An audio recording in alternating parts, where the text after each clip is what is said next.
Can I have some privacy, please? I'm gonna talk about you guys' debt. Yes, today we are going to talk about debts. Not mommy, daddy debt, but debts. Now, I'm not a follower of Dave Ramsey, but I'm sure by watching this video, you are someone who is interested in personal finance, self-development. So you might have heard of Dave Ramsey. Now, he's pretty famous, especially in the circle of retiring young, retiring early, building a wealth, basically personal finance. And he is also a well-known advocate of going debtless or have as little debt as possible to your name, as opposed to many other real estate gurus out there, many of them who are legit but are advocating for good debts to help finance the deals, making money from other people's money. Now, when I first heard about Dave Ramsey, there were some things that I do not agree with within his whole concept about money, about finance. But I'm not saying that I don't respect him. I do respect him because he has many other teachings out there which are very helpful for inspiring individuals like you and I. So here in this video today, I'll share one main thing that I learned from Dave Ramsey now.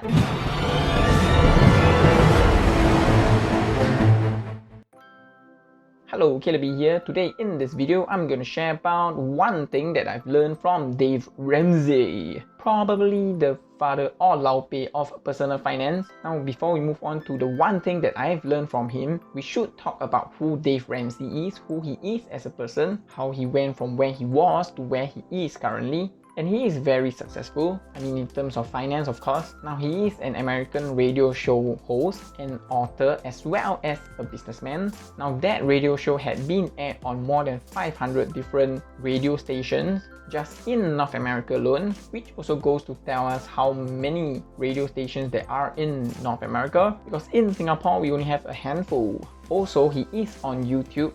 I'll see if I can put a link to his channel here. He also has his own website and podcast on many other different platforms.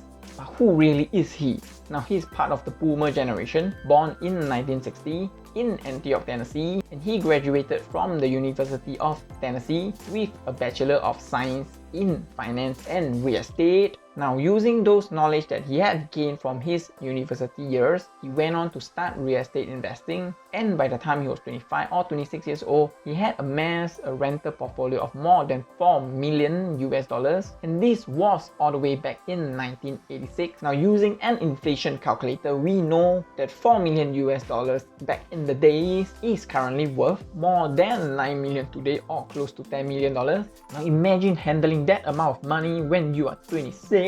So we can all agree that he was doing pretty dang well. However, the problem came when the bank that was financing his deals, his investments, was brought over by another bank, and the new owners of the bank started to demand immediate payment, even though he still had contracts and collaterals for those financing debt. Now, this forced him into insolvency, and being forced to sell off his properties or his investments not optimally, he was declared a bankrupt in 1988, but he is not giving up. So by 1992, he had recovered from his bankruptcy, authored his first of 5 books, started hosting a radio show or sharing about his experience with debts and real estate. So quite an amazing guy to learn from. Now, if you were to think logically, if you are currently in debt, maybe a housing debt, vehicle loan, school or study loan, medical bills, any form of debt, now with our logical mind, we would think that in order to clear this debt, it would be wiser to clear off those with higher interest first, and then as we clear off those with higher interest, begin to clear off those with the next higher interest, and so on and so forth until we clear off the last one with maybe low to no interest, and then become debt free,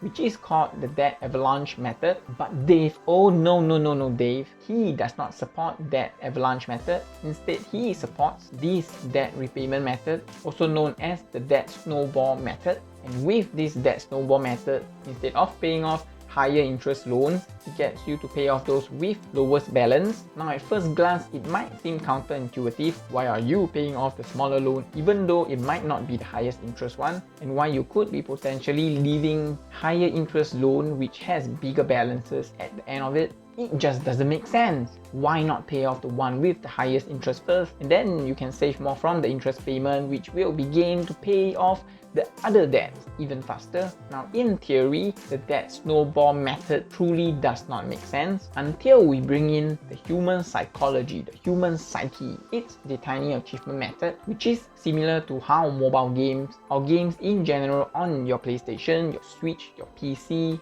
feels so engaging and satisfying as a form of entertainment, because throughout the game, most of the time, for most games, there will be littered throughout small little achievements that you can unlock or achieve, small goals that you can hit or achieve, unlock certain achievements, and then there is also longer term goals.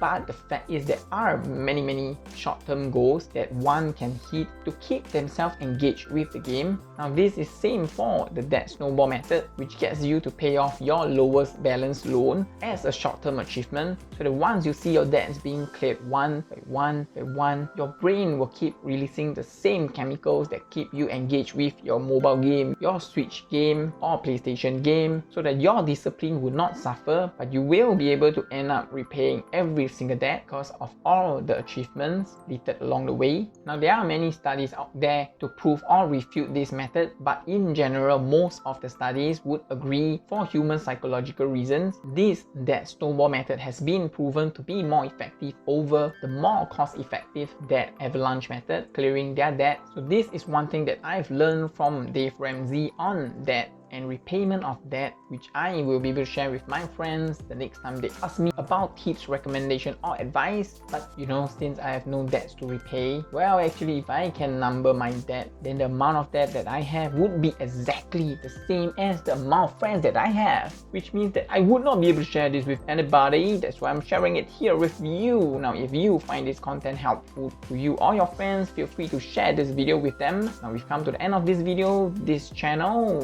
Calebby Productions, is about personal finance and also sometimes self-development. So if you are new to this channel and you like this type of content, feel free to subscribe down below. And while you're down there, if you enjoyed this video, feel free to thumbs up this video so that this video would be recommended to more people who might or might not be thinking about how they can repay their debt. Now also do feel free to comment down below on any other future topics that you would like covered, and I will see how we can go about that. Thank you for watching. Stay safe, stay healthy. See you guys next time.